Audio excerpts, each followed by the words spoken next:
Now, what can advocacy groups like the Humanist Association, like Atheist Northern Ireland, like Atheist Ireland do to help that forward? And I suggest that first of all, there's two things that we can do that need to be separated. One is philosophically we need to promote, whether it be atheism or humanism, depending on the individual organisation, we need to promote those as worldviews that are better than religious worldviews.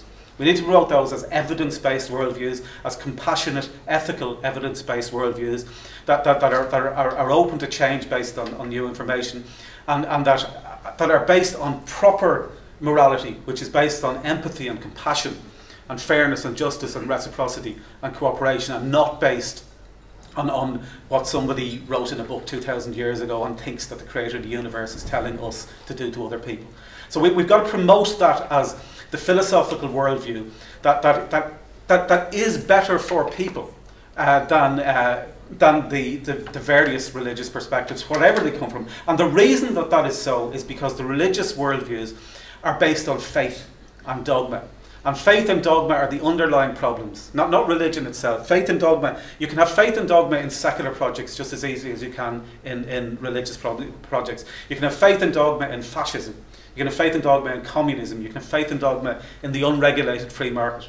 And you'll have the same problems. But the difference between secular faith and dogma and religious faith and dogma is eventually secular faith and dogma bump into reality.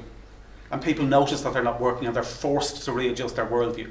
Whereas religious faith and dogma hides its testability in an imaginary afterlife that nobody has access to, and therefore it's able to self-perpetuate itself on an emotional level much more so than any of the secular faiths and dogmas. And that is why it's much more important for us to intellectually challenge the philosophical religious worldviews and to promote atheistic and humanistic worldviews because of that otherwise lack of testability that religious worldviews will have. Now, the second aspect of what we're doing is the political project of promoting secularism. And the political project of secularism is about separation of church and state. It's about the state remaining neutral. It's about the state recognising that everybody has the right to their philosophical worldview, whether it's an atheistic one or whether it's a humanist one or whether it's a religious one. And that the only way to equally protect everybody's right to freedom of conscience, freedom of religion or belief, equality before the law, freedom from discrimination, the only way to equally protect everybody's rights is for the state to remain neutral. The state, in a sporting analogy, should be the referee. The state should not be one of the participants in what is happening. And so what we have to do, I think, is to separate what we're doing in terms of when we're arguing philosophically that the atheistic or humanistic view is a better worldview and better for society than religious worldviews. That's something that we do within society. When we're arguing politically about secularism, we have to stress that we're not asking for the state to support our arguments on those views. We're just asking the state to get out of the way and remain neutral. And that we should be prepared to argue, as we do in Atheist Ireland, we should be prepared to overtly argue that we would be as opposed to the state supporting our worldview as we are to the state supporting religious worldviews. And that we will be as opposed to the state, for example, supporting atheist schools that actively teach children that there's no God, as we are to religious schools that actively teach children that there is one particular version of God and they have to believe in that version of God. Because the state has, I mean, you know, they've enough to be dealing with in terms of the world that we're living in without trying to figure out the afterlife as well. So I think we can divide what we're doing into those two things. Philosophically, we argue for our worldview. Politically, we argue that the state should remain neutral. Now, there's various ways that Atheist Ireland has done over the last few years. We're a young enough organisation. We're only founded about 5 years ago. We're a voluntary organisation. We don't have staff. We don't have offices. We work in a voluntary capacity and we put as much time and effort as we can. We spend as little as we can, but we try to get as much value for our resources as we can. Now, how do we do that? One of the big things we do is social media. Social media gives you way more influence than you otherwise would have in terms of communicating with people, both in terms of communicating with your audience, in terms of your membership, but also in terms of engaging publicly in debate. with politicians who are often on Facebook and Twitter because they find it useful to try to communicate with their audiences, and if we're there to interact with them, that's one important way of getting across our views. As well as that, being as involved as possible in just mainstream media, being available to the media, giving the media information, even if you're not going to get credit for it, get a reputation for giving the media information that's reliable on issues that are important to the media. Don't look at it purely in terms of what do we want the media to do for us. Look at it in terms of what does that journalist need to get a story in their particular paper or a report on their broadcast. What can we do to help them in terms of giving them reliable information that will make them more likely at some stage when they need information on something that is important to us, that they will feel comfortable in turning to us because they know that we only give them reliable information, and they know that they can safely publish it without fear of somebody coming back and threatening to sue them for defamation or telling them that they've made a fool of themselves. So getting reliable information. Don't overhype the information given to the press. Don't try to be too sensationalist. Just be helpful to the media and they will be helpful to you. Not the same with politicians. You don't have to be helpful to politicians.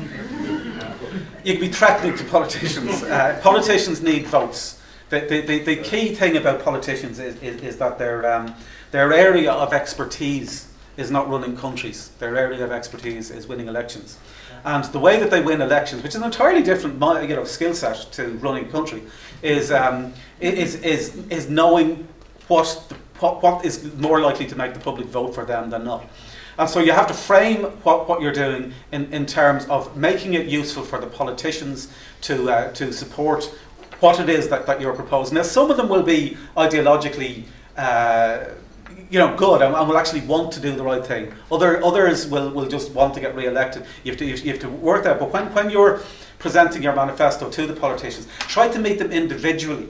Don't just go to the party generally, although that's important as well, and it's particularly important to go to the people within the parties, and you have elections coming up next year as we have, is the people within the parties who are preparing their manifestos for the next election. That's what's happening in the Republic. We've just finished a series of meetings at the moment with the people within each political party that's preparing the manifestos for the general election next year, or maybe later this year, and I would suggest that you do that as well. But also meet individual politicians. Meet them on the basis of, and not necessarily your committee going to meet them, but somebody who is a constituent of theirs going to meet them. That's what they're going to be far more interested in hearing. I'm a constituent of yours. I vote for you, or I don't vote for you, or I might vote for you, and here is what is important for me to do.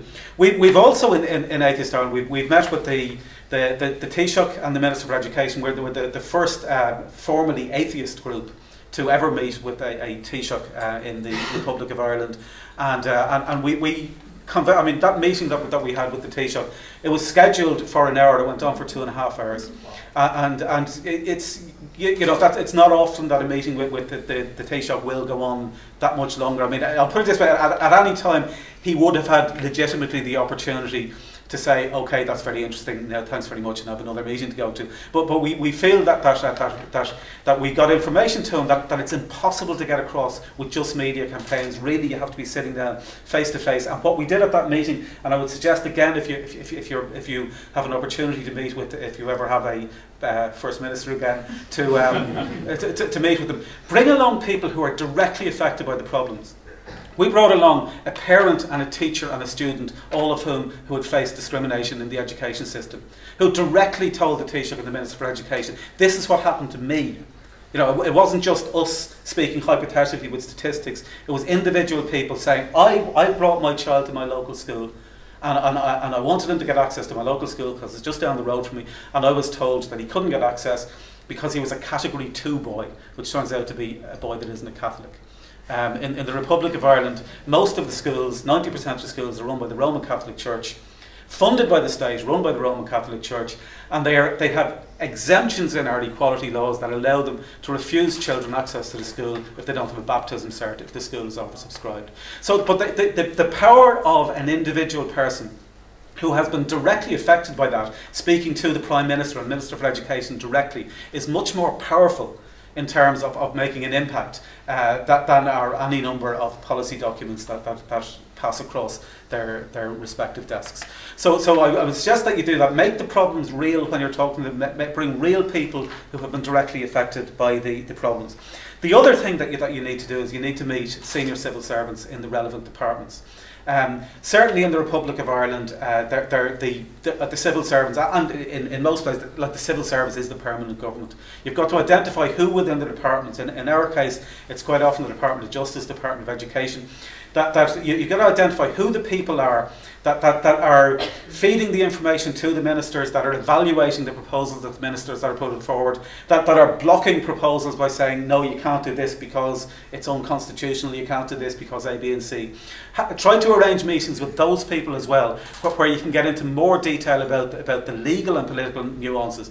If you can, with those people, bring along people who have legal expertise, bring along people who can challenge the arguments being put forward by the civil servants, because that's where the blockages to actually making progress in legislation will often come. For example, we have recently had a meeting with with civil servants in both the Department of Education and the Department of Justice over problems with religious discrimination in schools.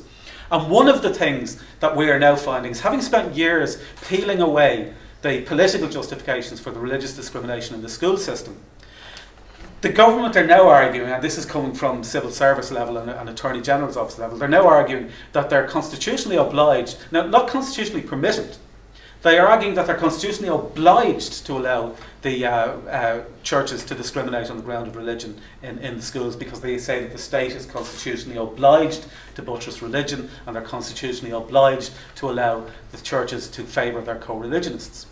Now, having been made aware of that information, and having got to the core of that, is coming from the civil service end, where the arguments against what we're doing were settled.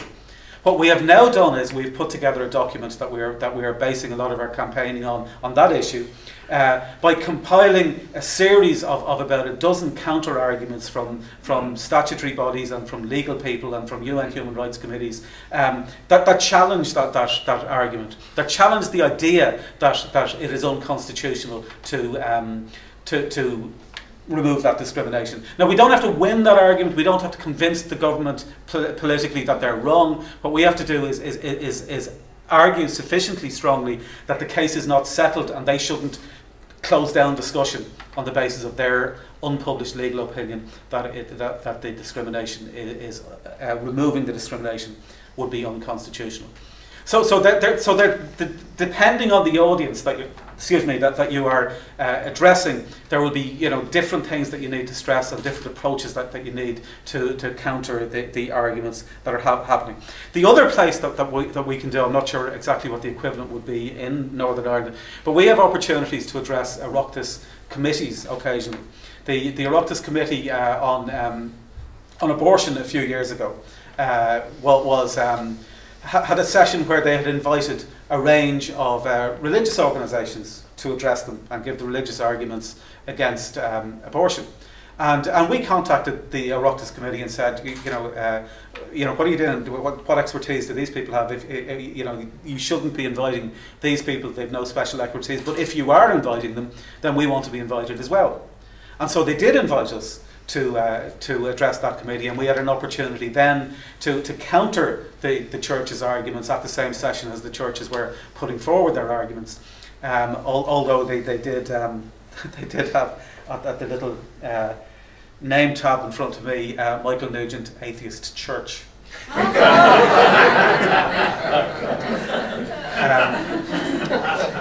Which Jane, who was sitting beside me at the thing, Jane was also addressing that committee. Jane tweeted that immediately before they had a chance to change it.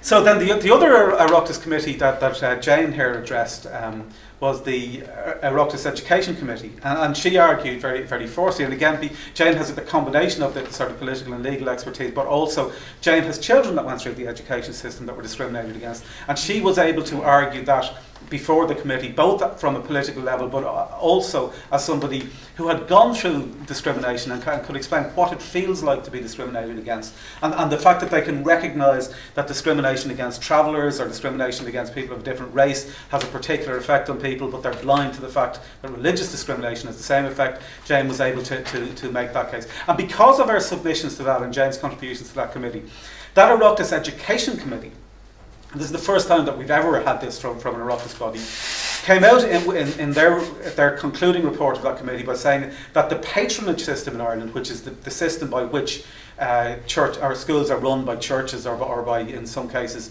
a body called Educate Together, that the patronage system itself of multiple patrons with multiple ethos can lead to segregation and inequality, and that is defeating what should be the purpose of an admissions to schools bill, which is what they were discussing, which should be integration and equality. So again, these are things that none of them on their own are going to make the problem go away, but cumulatively all of these chip away at the discrimination that there is there. And when, at whatever stage, the critical mass arrives for change to happen, all of this work will become retrospectively useful. The four areas really, there are four areas that we've been focusing on a lot over the last while. The first is we have a blasphemy law in the Republic of Ireland that makes, I know you've something similar here, but we have a new blasphemy law. We're the only Western state in the democratic world that has passed a new law against blasphemy in the 21st century. We're campaigning against that both because of its corruption of our legal system in the Republic of Ireland, but also because it is being used by the Islamic states at the United Nations to argue politically that here's a Western state passing a law against blasphemy, so what's wrong with laws against blasphemy? And they actually, Pakistan started to incorporate some of the wording of the Irish blasphemy law into what they were trying to spread around the world at UN level as laws against blasphemy, or as they are redefining it, defamation of religion. And you kind of know that you're doing something wrong when you're being cited as best practice by Pakistan for laws against blasphemy. And particularly Pakistan, because one of the things about Pakistan is I mean, there's a woman called Asia Bibi who is facing execution in Pakistan at the moment for blasphemy. She's a Christian woman who was charged with blasphemy over what was essentially a row between families that got out of hand, and that's often how these cases happen in Middle Eastern states. But two politicians in Pakistan stood up for her, the governor of Punjab, who was a Muslim, and the minorities minister in the government, who was a Christian, and both of those people were assassinated, one by their own bodyguard. And so that's the kind of situation that people are facing around the world, and it's the kind of situation that we need to show solidarity with the victims of, and that we certainly need to prevent our governments from exacerbating the problem by giving the Islamic states more ammunition to justify to their people and at the United Nations their barbaric practices. Second issue that we're dealing with is the whole area of religious oaths. You have to swear a religious oath in the Republic of Ireland to be president, to be a judge, to be a member of the Council of State, and the Council of State includes the Prime Minister, the Deputy Prime Minister, the Attorney General, the chair of the Dáil, the chair of the Senate. So in effect, every major political and legal position in the land is not open to a conscientious atheist. Now we get arguments, ironically typically from Christians, saying, but you don't have to mean that part of the oath. You know, which of course raises the question, if you don't need to mean that part of the oath, why do you need to mean any part of the oath? And so you've got this ironic situation where we're the only ones that are taking the oath seriously. It is one of the annoying things about the Republic of Ireland, is this kind of nod and a wink culture of pretending that laws don't mean what they mean. You know, it's whatever you're having yourself, and sure, nobody pays attention to that, and so on. But if it suits them, they'll pay attention to it. You know, if it suits them and they want to stop you from doing something, you know, they'll tell you, no, it actually does mean that you have to have a Catholic birth cert to get your child into your local publicly funded school. The next area that we're covering is the Civil Registration Act, which allows, was amended recently to allow essentially the Humanist Association of Ireland to nominate solemnisers for weddings. But that law is actually the most overtly discriminatory law that the Republic of Ireland has recently passed. It overtly treats religious organisations different from humanist organisations, in that humanist organisations have to jump through a whole load of legal hoops that religious organisations don't. And it treats humanist organisations different from atheist organisations, in that Atheist Ireland wouldn't be able to qualify under that law to nominate solemnisers for weddings, because the law is specifically designed to enable effectively one organisation to take part in a state-approved monopoly where private individuals are running businesses solemnising marriages against both the letter and spirit of the law, but it's again with the nod and a wink approach that Ireland takes, is being allowed to continue. That's one of the areas that we raise at the United Nations Human Rights Committee, that particular law is so overtly discriminatory. And when we asked the Irish government, when that bill was going through the Raucous, and we said, why have you got these different regulations for different types of groups, and why aren't you treating atheist groups with the same respect as your religious groups? The answer that the minister gave in the Oireachtas, this is actually on the record of the Oireachtas, said that we have to be sure that bodies that are allowed to nominate marriages are long-standing reputable bodies, and we don't want a situation like there is in America where Elvis impersonators are allowed to solemnise marriages. That's the argument that she gave in the Oireachtas in response to Atheist Ireland's submission. So that's kind of what we're dealing with. The fourth area that we're focusing on is education, and education is probably the most important area that we're focusing on in the long term, because it's the education system that enables the religious system to perpetuate for so long. The old, give me a child argument. Now, what we've put together is a document called the Schools Equality Pact, and we are going to be filtering all of our education policy through this document here, the Schools Equality Pact. What it outlines, PACT is an acronym for the 4 areas where change is needed in the Irish education system. The P is for patronage, A is for access, C is for curriculum, and T is for teaching. And those 4 areas all need to be dealt with in a holistic way. There's no point in just addressing one part of it without addressing them all, because they're all so interdependent. In terms of patronage, the Catholic Church runs 90% of our primary schools. It runs them on the basis of a religious ethos, even though they're funded by the state. In terms of access, you can't get access to your school unless you've got a baptism cert. In terms of curriculum, even if you do get access, you're getting access to a curriculum that will discriminate against you because they integrate religion throughout the entire school curriculum. There's a rule in the Irish rules for national schools, Rule 68, which says that of all the subjects of the curriculum, religion is by far the most important, and a religious spirit has to vivify the entire school day. So they by law have to integrate religion throughout the entire curriculum. So even if you exercise your right to opt your child out of the formal religious instruction classes, during nature study they'll be taught that God created the birds and the bees, and during music they'll be singing hymns, and even during spelling, we've got spelling books that some of the words they're taught to spell are saviour and things like that. It's where we had one of our members came home after Easter recently and found that his 2 twin daughters who are in primary school were playing crucifixion in the bedroom, pretending to nail each other to the floor. So that's the curriculum. And in terms of teaching, they're also allowed to discriminate against teachers. They're allowed to favour Catholic teachers over teachers who are of a minority faith or of no religion, and they have exemptions from the Employment Equality Act. They have exemptions from the Equal Status Act that allow them to perpetuate this discrimination.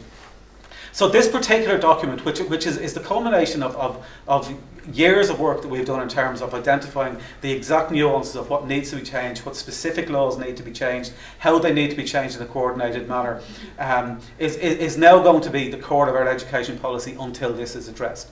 And I would suggest that in your own policies, that if you take whichever your core policies are from your manifesto and try to put together something like this for them, where when you're dealing with politicians, you have something to go back back to, that's more detailed than just we want this to happen.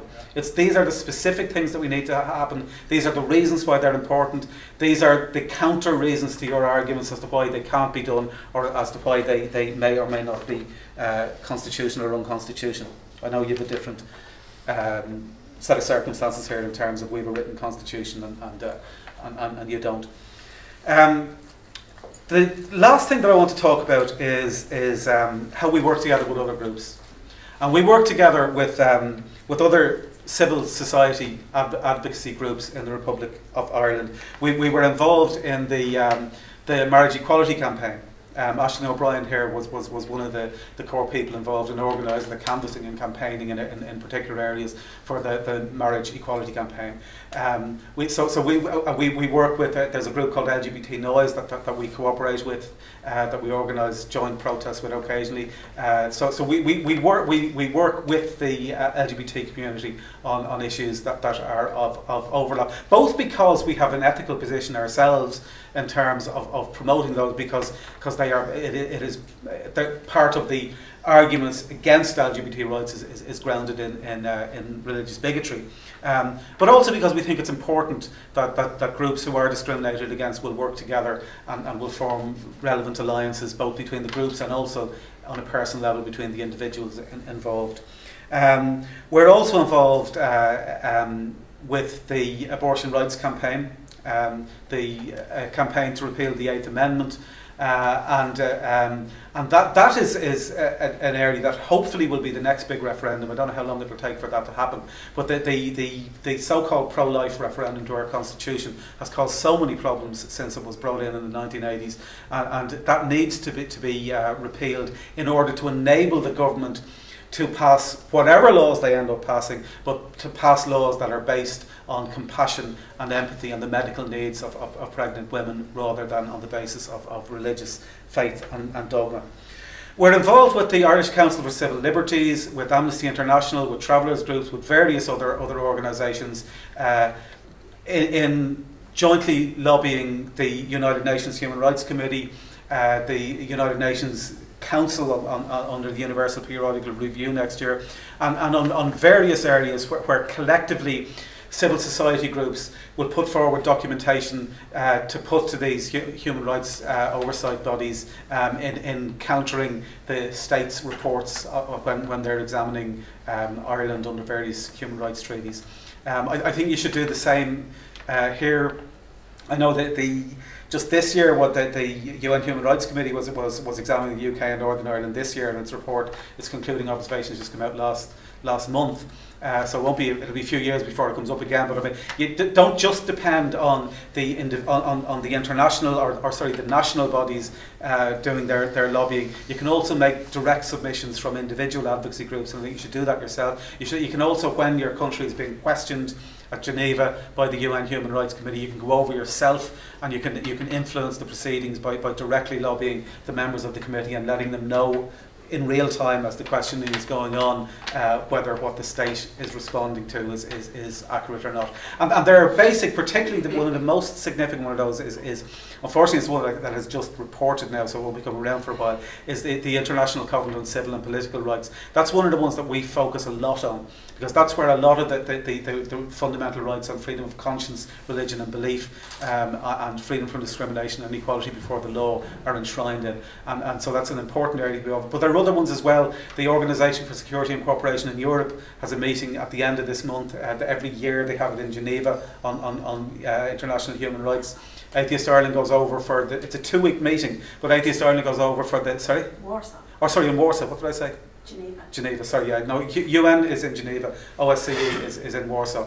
Atheist Ireland goes over there every year for the 2 days of that session that are dealing with freedom of religion and belief. And again, it's an important opportunity both to lobby political organisations or representatives of governments, but also to form networking alliances with other civil society groups from other organisations. There's always a lot of religious groups there, very few atheist and humanist groups, so it's important that as many as possible can go there.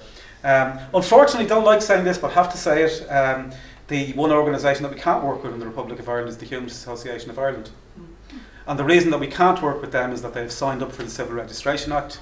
And one of the conditions of signing up for the Civil Registration Act is that you're not allowed to promote a political cause.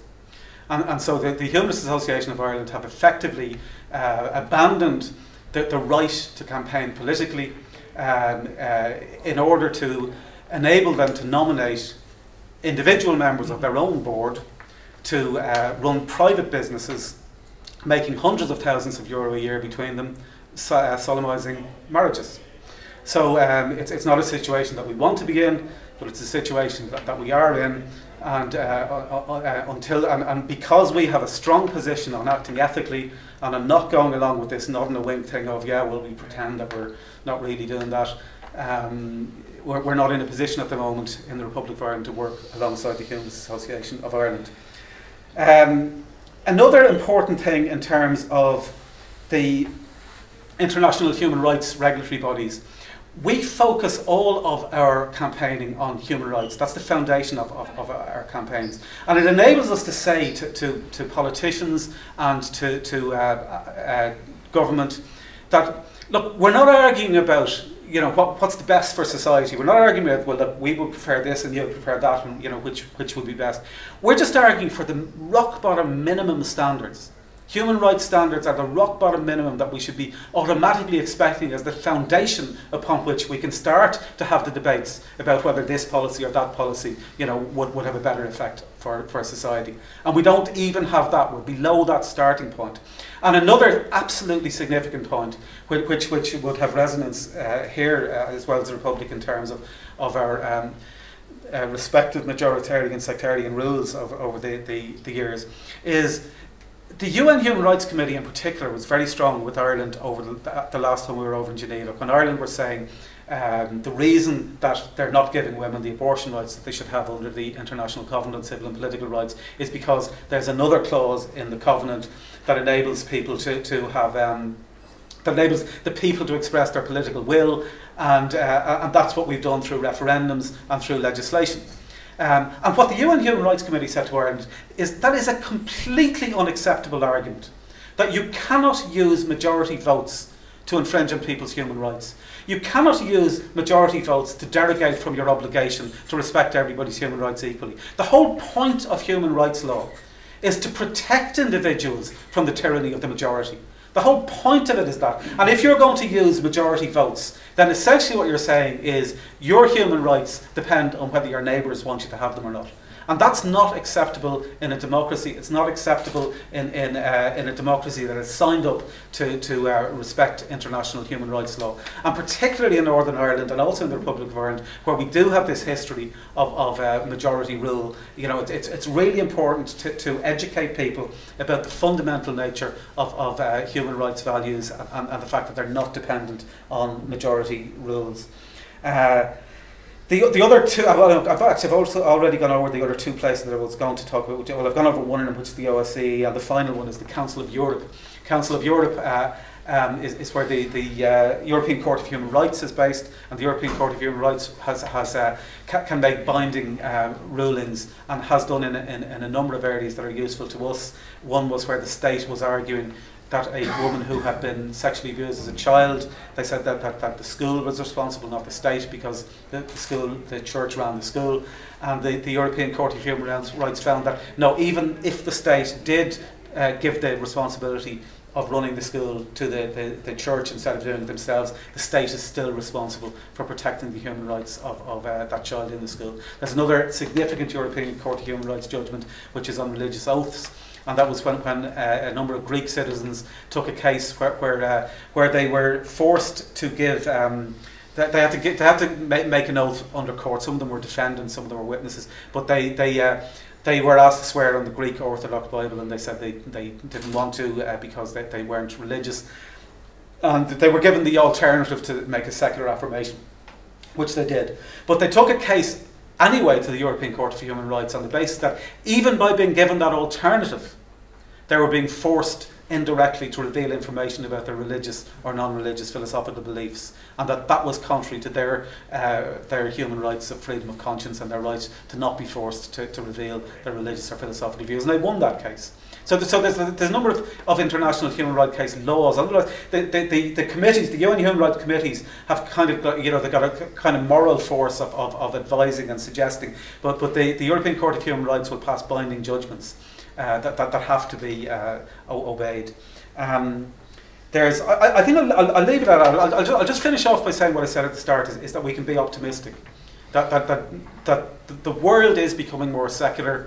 Ireland, on both sides of the border, is becoming more secular. And however hopeless at any given time, and however frustrating at any given time what we're doing may seem to be, just keep going, keep patiently putting together detailed evidence-based arguments, keep patiently going to the media with the information, even if you're rebuffed time and time again,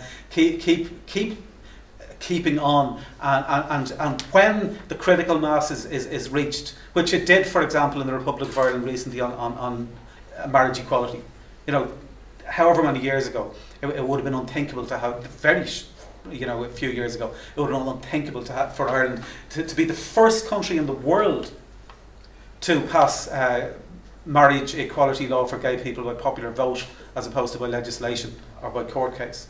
I mean, that would have been considered unthinkable. We had in the 1980s, we had a gay man beaten to death in a public park in Northside Dublin, and when the gang that beat him up were taken to court, and they openly said that they were out queer bashing. And this was back in the 1980s, and the judge gave them a suspended sentence. Said they were trying to clean up the area, and they had a victory march back to the park from the court. So that's 1980s. And after that was when the first gay rights marches happened, was in protest against that, and that has now turned into an annual celebration of gay pride. In a country that is now the first country in the world to pass marriage equality laws by popular vote. And we will reach a stage. We will reach a stage where people attribute the same rights to non-religious people and atheists and humanists. We will reach that stage, and whenever that critical mass is reached, then all of the work that you and we have been doing will retrospectively become useful. So thanks very much for inviting me, and both I and also Jane and Aisling would be happy to answer any questions that you might have. Thank you. Thank you.